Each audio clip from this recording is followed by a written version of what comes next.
What would you consider to be the major challenges that you face? Obviously, you face a lot of departments, a lot of issues. But in terms of challenges that you feel that the state has at this point in time, what would you consider to be the major challenges? You know, in the last 2 years, our Medicaid cost per recipient went up 28%. Our Medicaid budget this year grew by nearly $600 million, and yet we're still making reductions to the budget because we're projecting a budget deficit for Medicaid.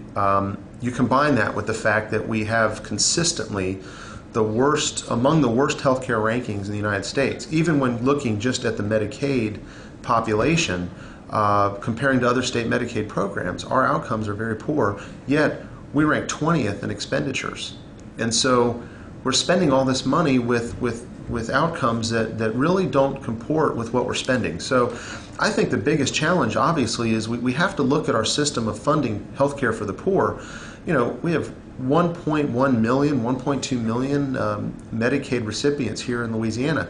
You know, 25% of our population is covered by our Medicaid program, and so in some form. And so I think it's relevant and important for us to have a dialogue about how we transform that system so we move away from a government-imposed rate-setting system to a performance-based, metric-driven system with transparency and outcomes where consumers can exercise their market power of choice, because ultimately we all know that's what makes systems operate better and with better outcomes, is when people can make choices for themselves.